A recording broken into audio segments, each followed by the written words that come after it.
Hey guys, good evening guys. Time check muna tayo no 11.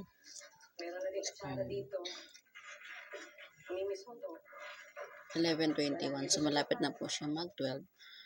Bago ako magsara guys, magbibigay muna ako ng tip tungkol dun sa ating negosyo.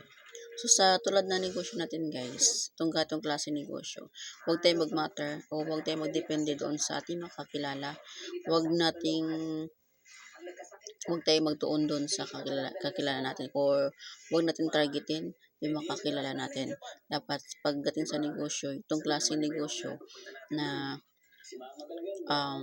nandito tayo sa network marketing, MLM company.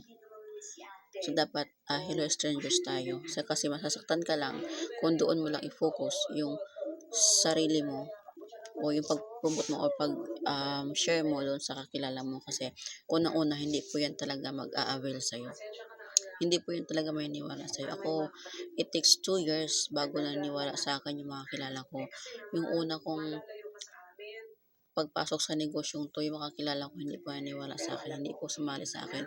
Pero after 2 years, so may nakita silang result sa akin, doon na sila unti-unting nag-avail sa akin. So, dapat magka-result ka muna. Kasi yun naman talaga ang Pinoy. Resulta muna ang tinitingnan nila. So, ang gawin mo, post ka na ng post. Dapat proud ka. Dapat ipakita mo sa mga tao, sa mga inalok mo na desidido ka, determinado ka dyan sa negosyo pinasok mo.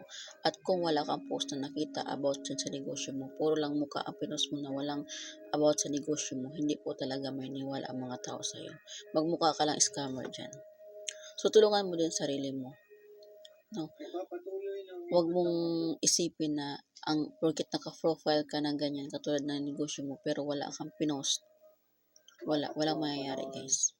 Magmukha ka lang katawa-tawa dun sa mga taong inalokal mo ng negosyo, pero pagdating naman, pag-scroll naman sa Facebook mo, wala sila makikitang post about sa negosyo mo, inalok mo sa kanila.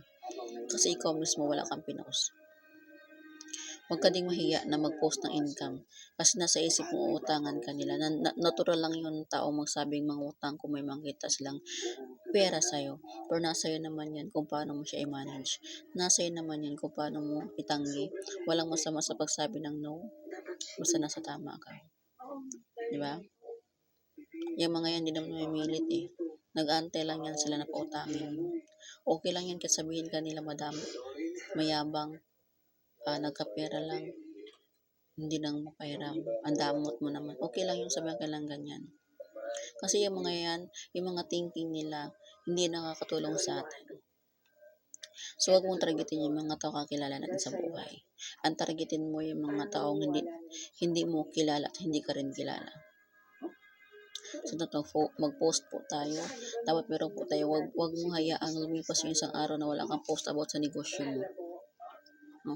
At ipantag mo din yung mga taong walang tiwala sa'yo. Hanggat hindi ka nila binablock, hanggat hindi ka nila in-unfriend, hanggat hindi ka nila sinasabihan na huwag mo akong itag sa mga post mo, itag mo sila. Kasi nakakatulong din po yan, yung tagging na yan. Although marami akong team na nakukuha ko sa tagging. So sa team ko guys, marami akong mga member dyan na nakukuha ko na sa tagging. Even though yung aking dealer, nakukuha ko lang din sa tagging. Muntikan na nga niya akong i-block sa Facebook kasi lagi akong nagtatag sa kanya. Pero sa awa ng Diyos, naliwanagan naman siya na yung mga pinantag ko sa kanya is may nautunan din naman siya. At ngayon, isa na siyang team leader sa TPC at meron na din siyang mga members po. So, kung may ma-income po tayo, kung mayroon po tayong income sa TPC, sa ating sa negosyo natin, dapat proud po tayo para dapat maging dapat matiwala din tayo sa sarili natin para pagkatiwalaan din tayo ng iba. So, yun lang po guys. Thank you.